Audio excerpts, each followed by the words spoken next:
For years, players have been asking the same question.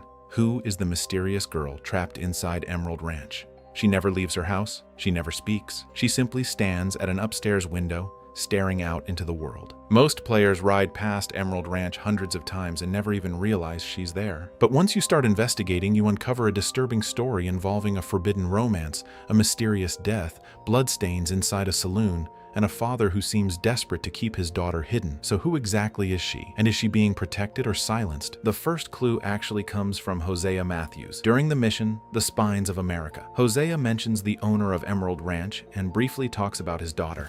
So what's the story with that Emerald Ranch? You find out anything else? A little.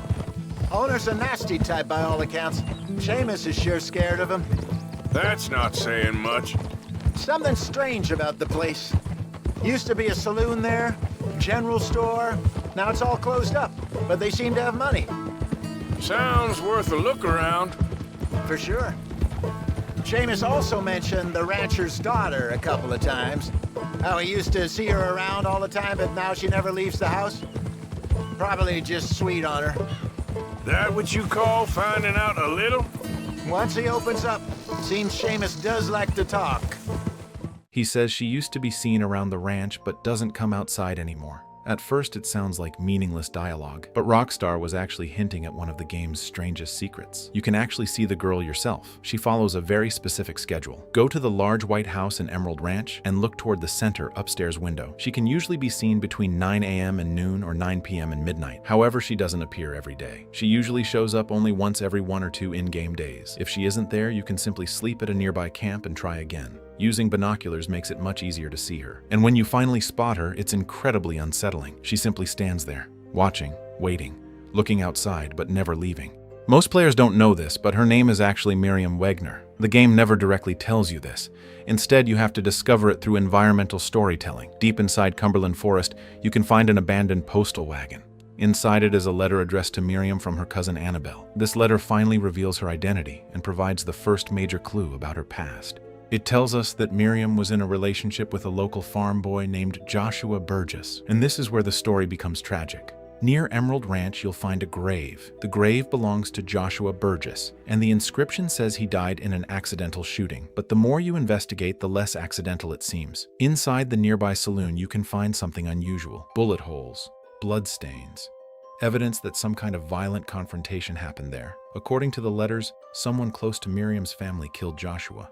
The game never explicitly says who pulled the trigger, but all of the clues point toward one person, her father.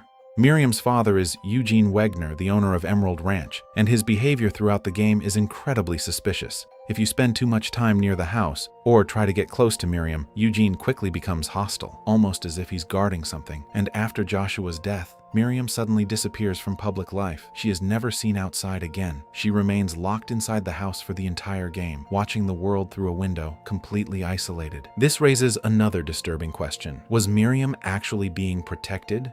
Or was she being imprisoned? Remember, Joshua dies. Miriam stops appearing in public. She is confined inside the house. Her father aggressively keeps people away. And years later, nothing changes. She still hasn't left. There are no signs that she's allowed outside. No conversations, no interactions, nothing. It's almost as if time stopped for her. There is another detail that makes her story even more tragic. If players somehow manage to attack Miriam using glitches or mods, she eventually respawns, which means they put a surprising amount of thought into this hidden character, despite barely ever being seen. What's incredible about this entire mystery is that Rockstar never gives us a mission about Miriam. There's no cutscene, no quest marker, no objective. Instead, the story is told entirely through Hosea's dialogue, a girl standing at a window, an abandoned letter, a grave, bloodstains, bullet holes, and the suspicious behavior of her father. Players have to piece together the tragedy themselves. And that's exactly what makes it one of the greatest examples of environmental storytelling in Red Dead Redemption 2. So what do you think really happened? Did Eugene Wegner kill Joshua to keep him away from his daughter? Did Miriam suffer a complete emotional breakdown